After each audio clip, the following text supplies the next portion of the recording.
Hey guys, this is Chris. I have a hard time looking up at this camera and not looking down.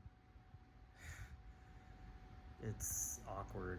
Anyways, so this is about my fasting support group, and I just wanted to tell you how I treat this group. If someone was to walk into my home and we were all having a discussion about fasting, and that person was talking about how his uncle was fasting, I would ask him, well, what have you done? Not what has your uncle done, because you don't really know what your uncle has done because you haven't been around him 24/7. And you guys don't know what I've done because you haven't been around me 24/7. I can tell you I've ingested, and I came up with this just recently. I figured this out just recently because I get this question all the time. How much do you eat? How often do you eat? And it's never sufficient to answer the question because I don't have a schedule. My hair's jacked.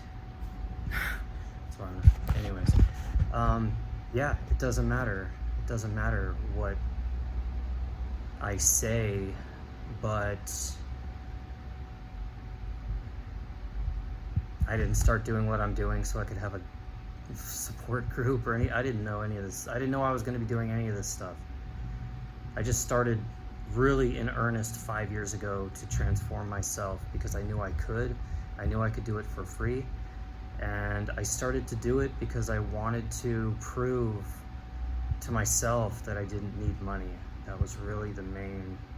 There were a lot of things that happened that drove me, and I'm going to tell you straight that I was driven by anger at first to fasting. I was not driven by meditation and everything else. I didn't know anything about any of that stuff.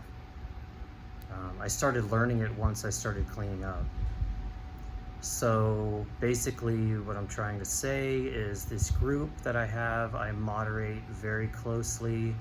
I only ask and really require. I never have to say anything. People are so cool in the group, man. They really are. They're just the greatest, strongest fucking people on the planet. People that can deny their very self the pleasure of food for days and weeks and months sometimes at a time. It's very difficult to do. It's the hardest addiction to break. Once you break that addiction, you break every other possible addiction. It can never have a hold on you, ever again. That's how strong this makes you. You lose your fear. You shed your fear. You don't lose it because you never had it. Your spirit's not afraid. It's your ego that's afraid.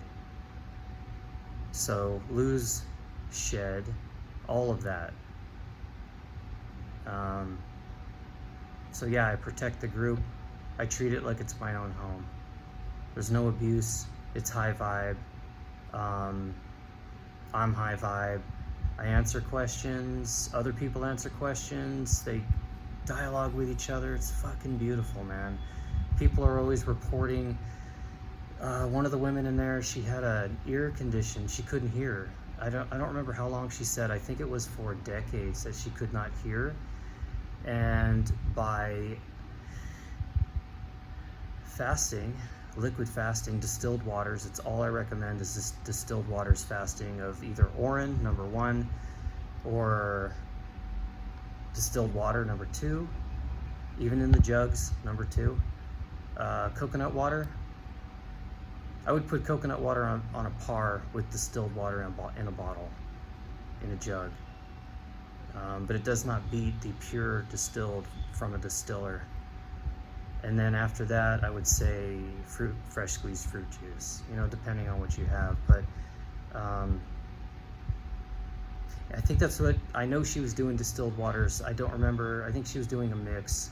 But the point is, it doesn't really matter. The fact is she stopped eating so the body could heal itself. And what happened is she couldn't hear for like decades, I think. I might tag her in this. Decades. And now she can hear. In fact, it's her right ear, and she said that everything is loud now in her right ear because she's used to it being deaf, basically. And now she can hear. And I think that was after like 10 days. Yeah, there's so much. There's really good back and forth, and it's nothing but personal experience. There's like 68 people in the group, and people are sharing everything, and it's all high vibe. It's all people helping each other. I believe in no needs outside of myself completely, but I have to tell you, if this group existed when I first started doing this, it would have made things nicer. I don't want to say easier, because things maybe shouldn't be easier. We're trying to make ourselves tougher, right? And we make ourselves stronger and tougher, more resilient, more self-sufficient through hard times sometimes. But yeah, it definitely smooths things out and gives people, it educates too, because you're learning from direct experience. That's science. That is science. I mean, what are these other guys doing? They're doing less. They're not even testing on themselves usually. They're just testing something on a fucking lab rat. But you become the lab rat. So your personal experience is worth more than any of that science. Ever. In fact, most of that science is garbage anyways, but that's a whole other story. But I just wanted to explain my group, what I do, how I handle it, and that is what I do. I treat it like my home, and it's really high vibe, and people are loving it. So anyways, I guess this is kind of a sales, kind of like a commercial, but I think even if you didn't join the group, hopefully this helps some people out. I love you all. I really do. I love humanity, and I will talk about this stuff till I drop. And people that have heard me before, they might be hearing me again when I walk around. They hear the same thing. They might get bored with what I'm saying. I don't care. That's what I'm going to talk about. This is my mission. So let me know if you're interested. Take care, everybody.